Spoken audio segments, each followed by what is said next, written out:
शिक्षा और संस्कृति की आवाज जानी पहचानी उत्तराखंड मुक्त विश्वविद्यालय आपके लिए लेकर आया है 91.2 एफएम पर बदलते शहर की धड़कन हेलो हल्द्वानी। और दोस्तों, जैसा कि आप सभी जानते हैं कि सामुदायिक रेडियो हेलो हल्द्वानी का मकसद आपको शिक्षाप्रद कार्यक्रमों के साथ साथ जागरूकता से जोड़ना भी है।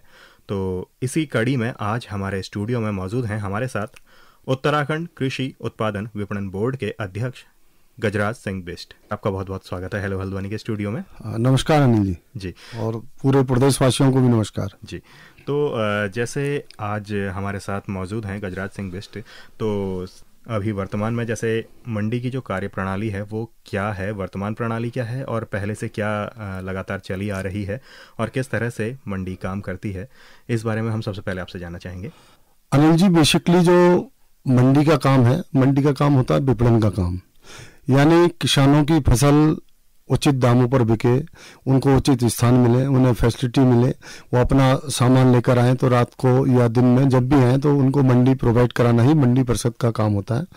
और पूरे स्टेट में लगभग 23 मंडियां अभी हमारी काम कर रही हैं। और जो भी मंडी का शुल्क ये हम लेते हैं, जो मंडी से जो भी आय होती है, उसके बाद किसानों को रिटर्न के रूप में उनकी सड़कें बनाना, उनके गोले बनाना, उनके हैंडपंप लगाना, छोटी छोटी डिग्गियां बनाना।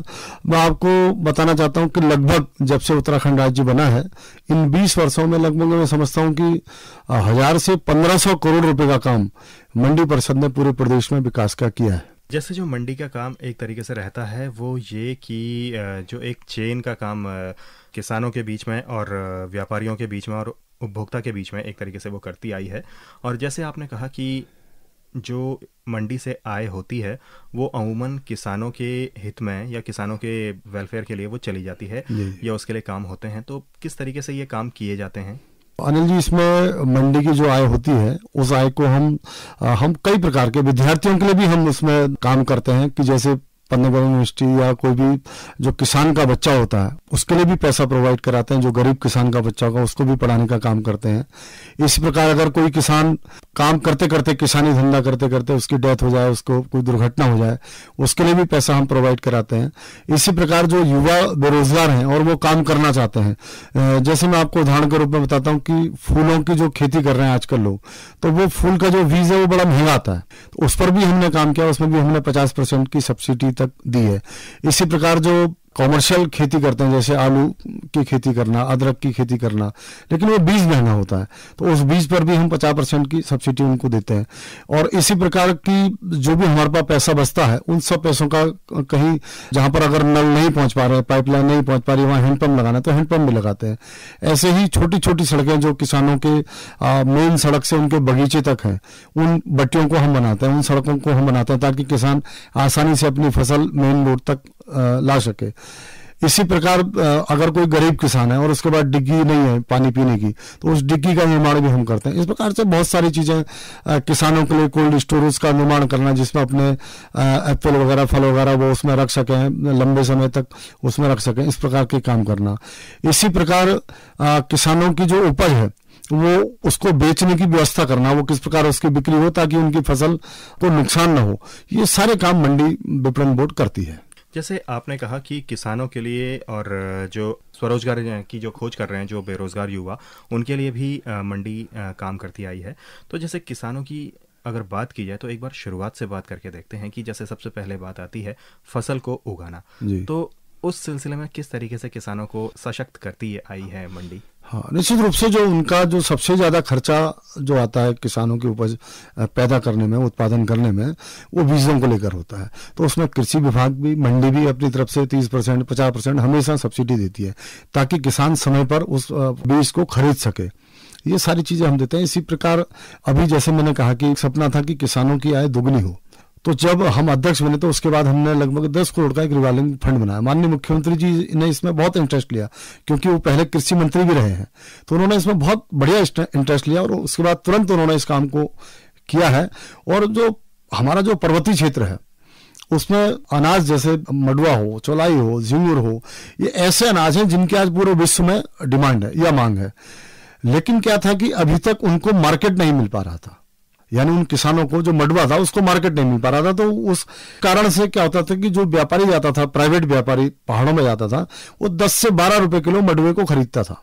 लेकिन जब हम अध्यक्ष बने और हमने माननीय मुख्यमंत्री जी से बात की और मुख्यमंत्री जी ने इसको प्रायोरिटी में लिया कि उन्होंने कहा भाई ये बात तो ठीक है कि उनकी जो फसल हो रही है वो इसलिए पैदावार कम हो रही है कि उनको उचित मूल्य नहीं मिल रहा। तो मंडी ने उसको फिर जाकर जो 12 रुपए बिकता था उसे 25 रुपए किलो में खरीदना शुरू किया और पहाड़ पर जाकर हम मंडी लगे। सारी हमारा खरीद केंद्र पहाड़ पर खुले और वहां पर जाके हमने उनको खरीदना प्रारंभ किया, जिससे कि किसानों की आय दुगनी हो सके। उसमें चौलाई भी है, झिंगुर भी है, उसमें मडुआ भी है, इस प्रकार के कई उपज ऐसी थी जो मंडियों तक नहीं आ पाती थी। तो उनको हमने वहां पर जाकर खरीदने का काम किया, जिससे कि जो नया लड़का भी है, जो नए बेरोजगार भी हैं, उनसे भी हमने कहा भाई जो आप सिटकुल में या कहीं आप 7-8 हजार की जो नौकरी कर रहे हैं वो अगर इन चीजों को अपने ही खेत पर, क्योंकि मैं समझता हूं कि पहाड़ में जितना भी मांस रहता है सबके बाद कुछ ना कुछ जमीन जरूर होती है। तो हमने कहा कि आप इस दिशा में भी बढ़े। यदि कोई बगीचा लगाना चाह रहा है या कोई इस प्रकार काम करना चाह रहा है, उसमें हॉर्टिकल्चर भी मदद करती है, मंडी भी मदद करती है। माननीय मुख्यमंत्री जी ने सीधे सीधे कहा है कि अभी उन्होंने कई रोजगार के लिए सब्सिडी देना भी अभी प्रारंभ किया। कल ही मैं पढ़ रहा था, माननीय मुख्यमंत्री जी ने कहा है कि हम वीर चंद सिंह गढ़वाली में 30% से बढ़ाकर सब्सिडी को 50% कर रहे हैं। तो यानी हम हर बेरोजगार के लिए कुछ ना कुछ काम देने की व्यवस्था बना रहे हैं। उस दिशा में हम काम चल भी रहे हैं, जिसमें मंडी भी अपना योगदान कर रही है। जैसे भी आपने बता दिया कि किस तरह से जो किसानी शुरू कर रहे हैं जो युवा, जो बेरोजगार युवा कृषि को एक बतौर रोजगार के अवसर के बतौर देख रहे हैं, तो उनके लिए किस तरह से काम कर रहे हैं ये आपने बता दिया।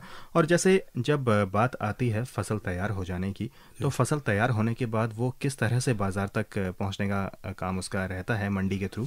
उसमें क्या है कि जो बड़ी फसलें हैं जिनकी उत्पादन ज्यादा होता है, तो वो किसान तो अपनी फसल लेकर मंडी तक आते थे। लेकिन मैंने जैसा भी कहा कि जैसे मंडुआ है, झिंगुर है, चौलाई है, ये कम मात्रा में पैदा होती थी और ये वहीं पहाड़ में बर्बाद हो जाता था, और या औने पौने दाम पर व्यापारी इसको खरीदने स्वयं वहां जाते थे पहाड़ पे। तो हमने उस पर काम किया, जो कम पैदावार होती है और जिसको कि किसान मंडी तक लाए तो उसका ज्यादा खर्चा होता है या उसका किराया ज्यादा पड़ता है, तो इसलिए उसे किसान लाता नहीं था। इसलिए हमने पिछले साल नवंबर से जनवरी तक जो ये फसलें जिस वक्त पैदा होती हैं, तो लगभग 28 खरीद केंद्र हमने पहाड़ पर खोले, यानी उनके गांव के आसपास पूरे। अगर आप इन 2 जिलों को छोड़ दें, उधमसिंह नगर और हरिद्वार को, तो लगभग 11 जिलों में हमने 28 क्रय केंद्र खोले कि ताकि किसान अपनी फसल अपने कंधे पर भी रख के लाएगा तो हमारे खरीद केंद्र तक पहुंच जाए। तो उसको वो व्यवस्था हमने बनाई। इसी प्रकार इस प्रकार की फसलों के लिए हम हमेशा व्यवस्था बनाते हैं और उनको हम खरीदते भी हैं ताकि किसानों को उनका उचित मूल्य उनके घर पर ही मिल जाए। इसी दिशा में अभी सरकार ने एक कदम और उठाया है। सरकार अभी जो फ्रूट्स हैं, एप्पल के तो शायद उन्होंने कीमत तय भी कर दी है और फलों की भी अभी एमएसपी शायद सरकार तय करने जा रही है, उसमें मंडी भी अपना योगदान करेगी। जैसे आपने ये भी बता दिया कि किस तरह से किसान मंडी तक अपनी फसल को पहुंचाता है या फिर अपने उत्पादों को पहुंचाता है, अब वो मंडी से बाहर किस तरह से पहुंचते हैं?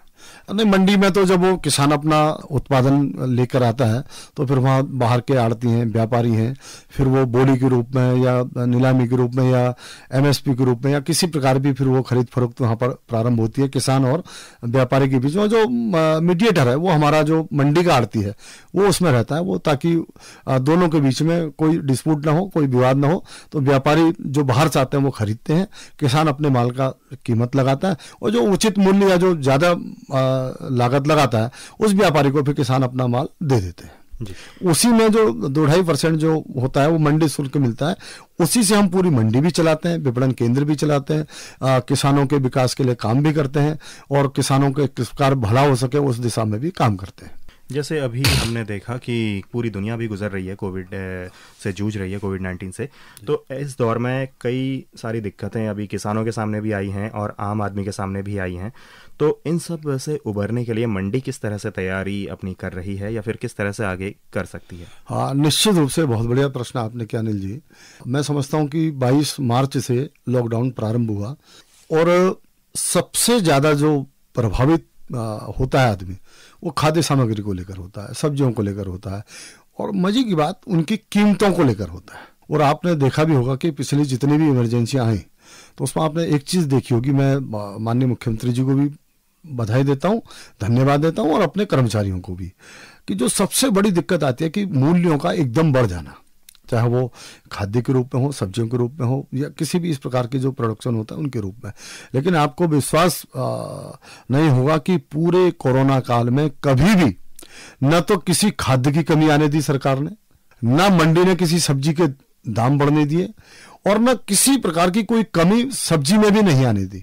और मैं बधाई भी देता हूं आपके माध्यम से, पूरी हल्द्वानी के लोग, आसपास के उत्तराखंड के लोग सुन रहे होंगे कि हमारे जो मंडी परिषद के कर्मचारी थे, मंडी समितियों के कर्मचारी थे, उन्होंने पूरे कोरोना काल में प्रत्येक दिन 4 बजे से आकर और शाम के 4 से 5 बजे तक वो काम करते थे, और पूरे प्रदेश की जनता को, प्रदेश के लोगों को कभी भी इन चीजों की कमी नहीं आने दी।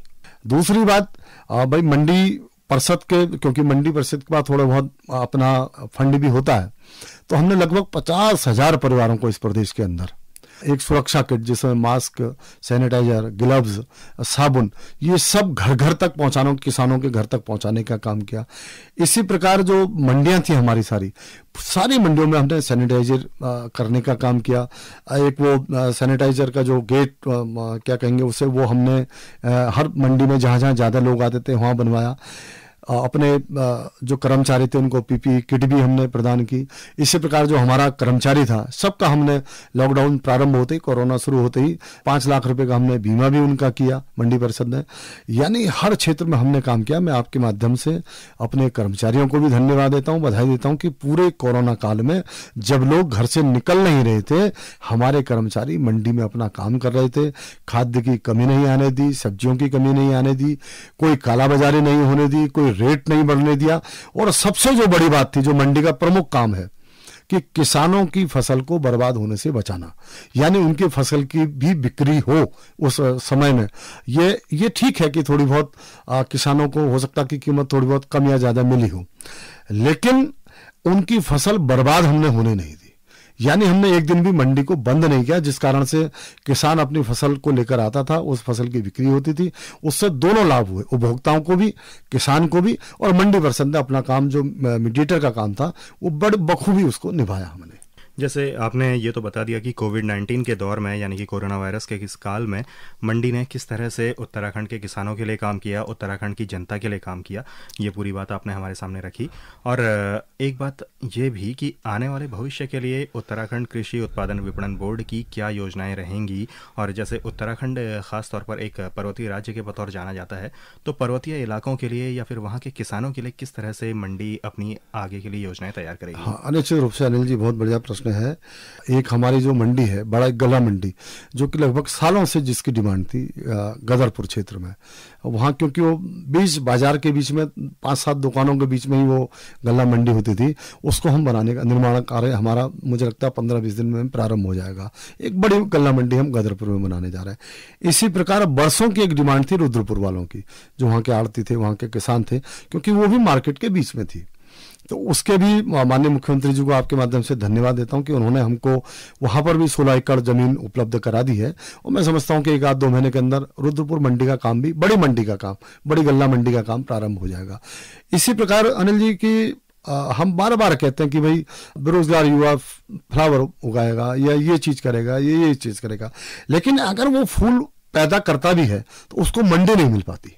तो इस कारण से हल्द्वानी में एक फ्लावर मंडी, फूल मंडी बनाने का एक काम हमने सोचा है। मैं समझता हूं कि वो भी हम जल्दी 2-3-4 महीने के अंदर उसको भी प्रारंभ हम कर देंगे, ताकि जो दिल्ली का या बाहर का जो व्यापारी है वो बहुत ज्यादा पहाड़ तक नहीं चढ़ पाता, या पहाड़ तक चढ़ भी पाता तो पहाड़ के जो हमारे लड़के हैं, जो युवा हैं, जो फ्लावर का काम कर रहे हैं, उनको कीमत का पता नहीं रहता। तो यानी अगर वो हल्द्वानी आएंगे अपने माल को लेकर और बाहर का आड़ती आएगा, तो दोनों के बीच में अगर डिस्कशन होगा, नीलामी होगी, बातचीत होगी, तो मैं समझता हूं कि जो हमारे लड़के जो युवा फ्लावर की खेती कर रहे हैं उनको भी उचित दाम मिलेगा, और जो बाहर का व्यापारी भी है उसको भी ये पता रहेगा कि भाई इस स्थान पर आकर हमको फूल मिल जाएगा। इसी प्रकार उसी फ्लावर मंडी में हम कुछ दुकानें ऐसी भी डेवलप करना चाहते हैं जो कि केवल ऑर्गेनिक चीजों को बेचे। हम बार बार कहते हैं भाई जैविक जैविक जैविक जैविक, हल्ला पूरा आपने पूरे देश में सुना होगा कि भाई जैविक अनाज चाहिए, जैविक अनाज चाहिए, जैविक अनाज चाहिए। अभी तक क्या होता है कि हमारी जितनी मंडियां हैं उन मंडियों में भी हमने 1-2 दुकानें जैविक को दी हैं, लेकिन उसमें थोड़ा बहुत घालमेल हो जाती है, और जो बाहर का व्यापारी है उसे ओरिजिनल जैविक नहीं मिल पाता। जो सर्टिफिकेट के साथ अगर लेना चाहे तो उसके लिए भी इस मंडी, जो फ्लावर मंडी है, उसमें हम कुछ दुकानें ऐसी प्रोवाइड करने वाले हैं जिस किसान के पास सर्टिफिकेट होगा कि वो जैविक उगाता है, उत्पादन करता है, वही किसान उसके अंदर अपना माल बेच पाएगा। तो यानी कोई बाहर से आता है कोई व्यापारी, उन्होंने कहा भाई हमको जैविक चाहिए, या हमको उन्होंने कहा कि जैविक चावल चाहिए हमको, तो वो उस आड़त के पास जाएगा जो हमारी मंडी होगी, उसके बाद सर्टिफिकेट होगा कि भाई ये जैविक अनाज है, तो उसको भी सर्टिफिकेशन मिल जाएगा कि भाई हमको चीजें ठीक मिल गई, और इसको भी एक व्यापार उपलब्ध हो जाएगा, मार्केट उपलब्ध हो जाएगी। क्योंकि जो और मंडियों में है वो लोग कहते हैं कि नहीं भाई तुम्हारा जैविक नहीं है, ये नहीं है, क्योंकि उसको चीर के तो दिखा नहीं सकते वो लोग। तो एक सर्टिफिकेट के साथ हमारा अगर आड़ती बैठा रहेगा कि भाई ये जो किसान माल लाए सर्टिफिकेट इसका ये है और ये इसका माल है, तो निश्चित रूप से दोनों को, व्यापारी को भी लाभ होगा और किसान को भी लाभ होगा। तो ये एक मंडी बनाने का विचार हल्द्वानी में है, और मैं समझता हूं कि ईश्वर की कृपा रही, और माननीय मुख्यमंत्री जी क्योंकि इसके लिए बिल्कुल प्रयासरत हैं, उनकी भी इच्छा है कि ये बने, ये काम हो, तो मैं समझता हूं कि पहली मंडी उत्तराखंड में जैविक की भी शायद हल्द्वानी में बन जाएगी। जैसे ये जो सामुदायिक रेडियो है इसे उत्तराखंड मुक्त विश्वविद्यालय संचालित करता है, तो एक सवाल ये भी होगा कि जैसे जो विद्यार्थी हैं उनके लिए किस तरह से मंडी अभी काम कर सकती है, या फिर खास तौर पर अगर मैं कहूँ तो जो कृषि विषय के जो विद्यार्थी हैं दूरस्थ और मुक्त अध्ययन प्रणाली से, तो उनके लिए किस तरह से मंडी लाभदायक सिद्ध हो सकती है? निश्चित रूप से ऐसा है कि अगर आप अभी देखेंगे, मैं नाम तो भूल रहा हूँ लेकिन आप रोज देखते होंगे अखबार में, टीवी में, ये अभी एक परसों में, कल या परसों के उसमें पढ़ रहा था कि मशरूम गर्ल करके कोई रावत है या कुछ है, उन्होंने अपना काम प्रारंभ किया। और ऐसा नहीं कि उन्होंने देहरादून या हल्द्वानी में प्रारंभ किया, उन्होंने प्रारंभ किया दूरस्थ पहाड़ पर। इसी प्रकार एक हमारे मित्र हैं, वो ब्रोकली का उगा रहे हैं यहाँ गर्म पानी से आगे। मेरा आपके माध्यम से ओपन यूनिवर्सिटी के जितने भी छात्र हैं जो कृषि को पढ़ रहे हैं या एग्रीकल्चर में जिनकी रुचि है, मेरा उनसे निवेदन है कि रोजगार जो है दो प्रकार का है। एक तो रोजगार यह है कि भाई उसे पढ़ना है और उसके बाद उसे कहीं ना कहीं पर नौकरी करनी है। ये रोजगार मुझे लगता है कि विद्यार्थियों के लिए थोड़ा सा आसान सा होता है कि भाई पढ़ा और नौकरी कर ली। लेकिन दूसरा जो रोजगार है जो कि आपके अपने घर में हो सकता है, आजकल इतनी चीजें आ गई हैं। अब मैं भी एक उदाहरण देता हूँ, ये वृंदावन या कहीं पर एक फार्म चल रहा है, गॉड फार्म, बकरी पालन का, तो वो पता चला कि वो लगभग 1 करोड़ रुपए पर ईयर का टर्नओवर है। लेकिन अगर आप उसे बाहर से देखेंगे और समाज की दृष्टि से, उन्हें साहब क्या करते हैं, उन्हें साहब बकरी पालते हैं। लेकिन जब उसका आप टर्नओवर देखते हैं तो उन्हें भाई टर्नओवर कितना है, तो उन्हें साहब 1 करोड़ रुपया, तो चौंकता है फिर आदमी, उसे है भाई बकरी पालने का टर्नओवर 1 करोड़ रुपया। अभी सहकारिता विभाग ने उन्होंने कई योजनाएं चलाई। उन्होंने कहा भाई आप 3 गाय लें, 5 लें, 10 लें, यानी 96 लाख रुपए तक का लोन दूध डेयरी के लिए वो देने जा रहे हैं। यानी सरकार जो है कि आपको बेरोजगार लड़के को 96 लाख तक का लोन दे सकती है। लेकिन है क्या कि मैं कई बार मुझे दुख होता है कि हमारे जो पर्वतीय क्षेत्र के युवा हैं, अब वैसे तो वो कहते हैं कि भाई आप हल्द्वानी में बैठकर इस बात को कर रहे हो, लेकिन अब मुझे जो लगता है वो सिटकुल में मैं उनको देखता हूँ काम करते हुए, और मुझे लगता है कि 7 से 8 हजार रुपया मंथली उनकी जो उनकी तनख्वाह है वो शायद इतनी होती है, और मुझे लगता है कि वो 12 घंटे उसको काम करते हैं। मेरा एक मित्र है तारी भाई, तो उन्होंने एक दिन मुझसे कहा कि यार गजराज भाई आप नेता हो, मेरे सिटकुल में कहीं नौकरी लगा दो। मैंने कहा कितने मिलेंगे, तो उन्हें 7-8 हजार रुपये मिल जाएंगे। मैंने कहा आप केवल एक भैंस पाल लो घर में। मेरा जमीन है तुम्हारे पास? बोले हाँ 2 एकड़ है। मैंने आप केवल एक भैंस पालो, कुछ मत करो आप। तो आज भाई साहब मुझे लगता है कि उसके पास 4-5 जानवर हैं, और उस एक भैंस ने उसे 6,000 रुपये महीना भी दिया, और केवल 3-4 घंटे का काम। लेकिन है क्या कि हमको लगता है कि नौकरी ज्यादा ठीक है। और मैं युवाओं से भी कहना चाहता हूं कि भाई आप बहुत सारी चीजें कर सकते हैं, बहुत सारी चीजें आप देख सकते हैं। ये ठीक है कि कठिनाइयां होती हैं जीवन में, हमारे भी जीवन में रही, आपके भी जीवन में होंगी। लेकिन यदि आप अपने को पढ़े लिखे श्रमिक के रूप में अगर आप उपयोग करना चाहें, और पढ़े लिखे श्रमिक के रूप में आप अपने को उपयोग करना प्रारंभ कर दें, तो निश्चित रूप से बेरोजगारी भी अपने आप धीरे धीरे दूर होगी। जहां तक सरकार का सवाल है, सरकार उन श्रमिक जो पढ़े लिखे श्रमिक हैं उन सबको काम देने के लिए कटिबद्ध है, प्रतिबद्ध है। वो चाहती है कि काम करें, लेकिन हमको भी थोड़ा अपना मन पक्का करना पड़ेगा, दृढ़ संकल्प लेना पड़ेगा। अब मैं कई बेरोजगारों से पूछता हूं भाई आपको क्या आता है, तो कहता है हमने BA किया। फिर मैं दूसरे से पूछता हूं मैंने आपको क्या आता है, वो कहते हैं साहब मैंने MA किया है। तो मैं उनसे पूछता हूं आपको बढ़ई का काम आता है क्या, कारपेंटरी का? वो कहते नहीं आता। मैं उनसे कहता हूं कि क्या बाल काटना आपको आता है क्या, वो बोलते हैं नहीं आता है। मैं उनसे कहता हूं कि क्या आपको वेल्डिंग करना आता है क्या, वो कहते हैं नहीं आता। तो जब आप केवल बीए और एमए ही करने जा रहे हैं तो निश्चित रूप से आपको टेक्निकल चीजों में भी ध्यान देना पड़ेगा। और मैं समझता हूं कि आज से 30-35 साल पहले लोग कहते हैं कि बेरोजगारी कम थी, लेकिन तब के मैं कई बुजुर्गों से मिलता हूं तो वो कहते हैं कि भाई जो कलाकारी पहाड़ के मकानों में आज देखने को मिलती है, तब न तो कोई बिहार से यहां श्रमिक आया था, न कोई देश के किसी और कोने से यहां किसी ने मकान आकर बनाया। हम ही लोगों ने, हमारे जो पूर्वज थे या जो हमारे बुजुर्ग लोग थे, उन्होंने ही उस नक्काशी को पैदा किया है। और मजे की बात है कि उस नक्काशी को देखने के लिए आजकल कई कारपेंटर, जो अपने को पढ़ा लिखा कारपेंटर कहते हैं और बढ़िया काम करने वाला कहते हैं, वो भी कहते हैं यार गजराज भाई ये हमसे नहीं हो पा रहा। यानी जो हमारे लोग थे उन्होंने इस काम को किया था।